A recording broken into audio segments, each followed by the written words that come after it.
Assalamualaikum warahmatullahi wabarakatuh. Halo teman-teman, apa kabar? Semangat terus dan stay safe dimanapun kalian berada.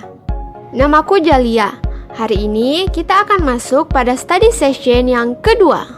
Siapin bukunya karena kita bakal ngomongin hal yang serius.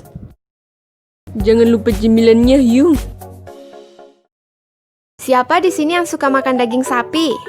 Daging yang rutin hadir di Idul Adha. Tapi hari ini kita gak bakal ngomongin soal rendang, sate, atau olahan sapi lainnya. Kita akan bahas sistem pencernaan sapi. Dan kita akan membandingkan dengan hewan lainnya, yaitu ayam. Sapi termaksud dalam kelompok hewan ruminansia, yaitu hewan pemama biak pemakan tumbuhan. Hewan ruminansia dapat mencerna makanannya sebanyak 2 kali. Lah, kok bisa? Yuk kita bahas. Organ-organ yang berperan dalam proses pencernaan sapi antara lain rongga mulut, kerongkongan atau esofagus, rumen, retikulum, omasum, obamasum, usus halus, usus besar, dan akan berakhir pada anus. Mekanisme pencernaannya adalah sebagai berikut. Makanan masuk melalui rongga mulut atau cavum oris. Rongga mulut berfungsi sebagai tempat masuknya makanan dan dimulainya proses pencernaan. Saat awal makanan masuk, makanan hanya dikunyah sebentar dalam keadaan tekstur yang kasar. Selanjutnya, makanan akan masuk ke esofagus atau kerongkongan. Makanan hanya melewati esofagus tanpa terjadi proses apapun, karena esofagus berfungsi sebagai jalur penghubung antara rongga mulut dengan lambung. Makanan yang telah melalui esofagus kemudian akan menuju lambung. Dari esofagus, makanan akan menuju rumen. Rumen merupakan tempat penyimpanan sementara makanan yang teksturnya masih kasar. Jika rumen sudah penuh, selanjutnya makanan menuju ke retikulum. Retikulum merupakan tempat pencampuran makanan hingga menjadi gumpalan-gumpalan kasar atau bolus. Nah, ketika sapi sedang beristirahat atau tidak mengunyah makanan baru, maka makanan akan didorong kembali ke rongga mulut untuk dimamah yang kedua kalinya. Setelah teksturnya lebih halus, makanan akan masuk kembali dan menuju omasum. Omasum berfungsi untuk membantu proses penghalusan makanan secara kimiawi yang dibantu oleh kelenjar enzim untuk mengurangi kadar air. Enzim pencernaan akan membantu mencerna makanan agar makanan masuk ke obamasum.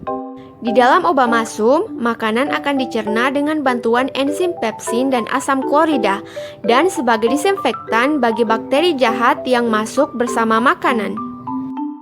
Makanan yang sudah dicerna di lambung kemudian akan bergerak menuju usus halus. Pada usus halus inilah terjadi proses penyerapan sari-sari makanan dan akhirnya disalurkan ke seluruh tubuh, lalu diubah menjadi energi. Setelah sari-sari makanan diserap oleh usus halus, sisa proses penyerapan akan dibawa menuju anus. Sisa ampas makanan tersebut akan dikeluarkan melalui anus. Dan jadilah sapi. Bentar guys, mau makan dulu. Oke, udah siap? Selanjutnya yang akan kita bahas adalah hewan yang menjadi komponen utama pembuatan opor ayam, yaitu ayam. Ayam termaksud dalam kelompok Aves. Sistem pencernaan pada Aves dimulai pada paruh dan berakhir pada kloaka. Organ-organ yang berperan dalam proses pencernaan ayam antara lain paruh, esofagus atau kerongkongan, tembolok, proventriculus atau lambung, empedal atau lambung pengunyah yang pada gambar tertulis gizzard, usus halus, usus buntu, usus besar, dan kloaka. Mula-mula, makanan masuk melalui paruh. Ayam tidak memiliki gigi, sehingga makanan yang masuk tidak dikunyah, tetapi langsung masuk ke kerongkongan atau esofagus. Kerongkongan atau esofagus merupakan saluran organ penghubung yang berfungsi untuk meneruskan makanan dari rongga mulut ke tembolok. Tembolok berfungsi untuk menyimpan makanan sementara dan dapat menyimpannya sampai 12 jam. Dari tembolok, makanan diteruskan ke proventriculus atau lambung kelenjar untuk dicerna secara kimiawi menggunakan enzim-enzim pencernaan. Selanjutnya, makanan menuju empedal atau lambung pengunyah. Di empedal, makanan dicerna secara mekanis dengan bantuan otot dan kerikil atau pasir yang ditelan bersamaan dengan makanan untuk membantu proses pencernaan hingga menjadi halus. Oleh sebab itu, ayam tidak memerlukan gigi untuk mencerna makanan.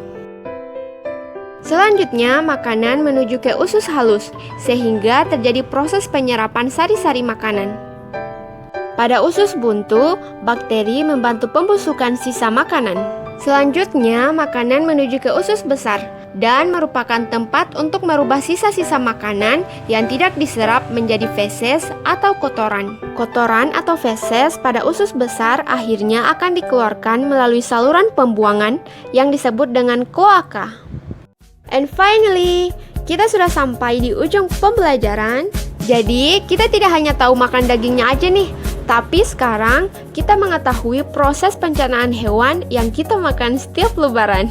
Semoga bermanfaat. Mohon maaf apabila ada salah kata. Bye. Wassalamualaikum warahmatullahi wabarakatuh.